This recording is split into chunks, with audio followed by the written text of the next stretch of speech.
तस्वीर social media पे आप पिछले 2-3 दिन से देख रहे होंगे, जो कि ट्रेंडिंग बना हुआ है। आखिर क्या है ये वीडियो? पेड़ों की कटाई की जा रही है, किस इस लेडीज को खींचा जा रहा है? आइए इस वीडियो में जानने की कोशिश करते हैं और समझते हैं यूनिवर्सिटी ऑफ हैदराबाद की क्या मामला है। यूनिवर्सिटी ऑफ हैदराबाद की 400 एकड़ भूमि नीलामी की ओर जा रही। तेलंगाना सरकार ने गांची बोडवी क्षेत्र के 400 एकड़ जमीन को नीलाम करने की बात की है। इसका यूजेज IT पार्क और अदर बिजनेस के रूप में किया जाना। सवाल इस पर खड़ी होती है कि क्या तेलंगाना सरकार को डेवलपमेंट करने के लिए ये यूनिवर्सिटी ही दिखाई दी थी और पर्यावरण को ध्वस्त करने के लिए क्या यूनिवर्सिटी ही दिखी थी? क्या तेलंगाना सरकार ने चिपको आंदोलन नहीं पढ़ी थी कि हाँ कि पर्यावरण बचाने के लिए चिपको आंदोलन में क्या हुए थे, महिलाओं ने अपना योगदान कैसे दिया था, वहाँ के पुरुषों ने अपना योगदान किस तरह से दिया था, वहाँ के पर्यावरण को कैसे प्रोटेक्ट किया गया, और आखिर क्यों तेलंगाना सरकार एक यूनिवर्सिटी के पीछे पड़कर उनके 400 एकड़ भूमि को लेकर IT पार्क और बिजनेस को डेवलप करने की कोशिश की जा रही है? क्या उन्हें पूरे तेलंगाना में हैदराबाद यूनिवर्सिटी ही दिखाई दे रही है? हैदराबाद यूनिवर्सिटी को छोड़कर अगर कोई भी भूमि ऐसी नहीं तेलंगाना में जहाँ पे ये चीज को डेवलप की जा सके? ये क्वेश्चन खड़े होते हैं।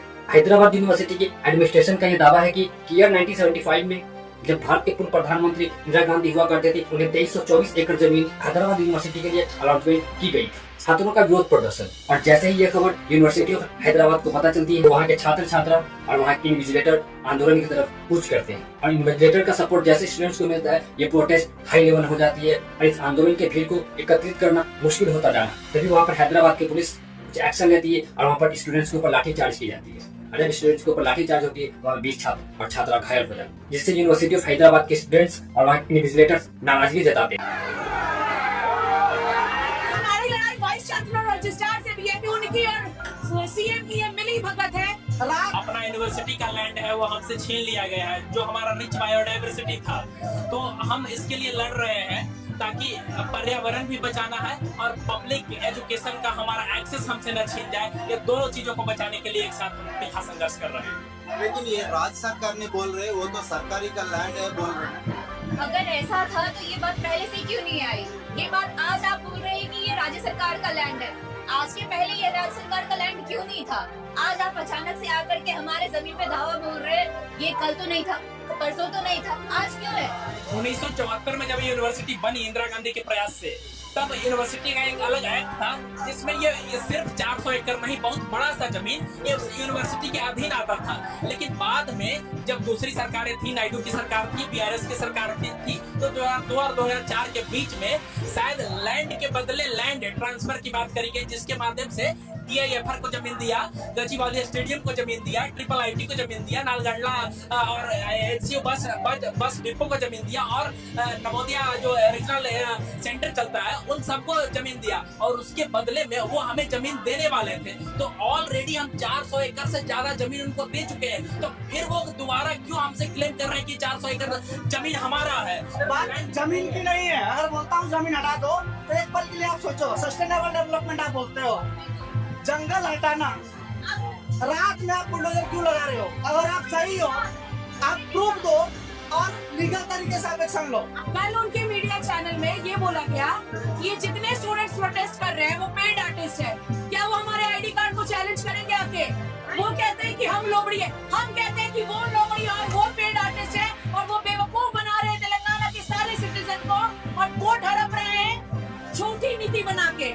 हमारी लड़ाई वाइस चांसलर रजिस्ट्रार से भी है, क्योंकि हम ये मानते हैं कि उनकी और CM की ये मिली भगत है, जिसका नतीजा आज ये हुआ है कि वो 400 एकड़ जमीन छीन ली गई है। क्या वो जमीन सिर्फ वाइस चांसलर और रजिस्ट्रार की है और वो एजुकेशनल इंस्टीट्यूशन की जमीन कैसे किसी प्राइवेट सेक्टर को दे सकते हैं? हम नहीं टॉलरेट करेंगे इस चीज को। सिर्फ 4 ईयर में आप पढ़ाएंगे climate change, global warming, deforestation ना करो, और जब बात आती है ग्राउंड लेवल पे आपके काम करने की, आप डिफोरेस्टेशन करा रहे हो। ये गाचीबावली लंग से गाचीबावली का आप बताओ, जब चिपको आंदोलन स्टार्ट हुआ था शायद पढ़े लिखे लोग नहीं जान पाए थे, फिर भी वो जंगल बचाने का काम करते। हम तो शायद पढ़े लिखे हैं, और अगर पढ़े लिखे हैं तो आवाज ना उठाए, और अगर आवाज उठा रहे तो क्या आवाज दबाने के लिए आप लाठीचार्ज कराओगे, आप पुलिस की छावनी बनाओगे?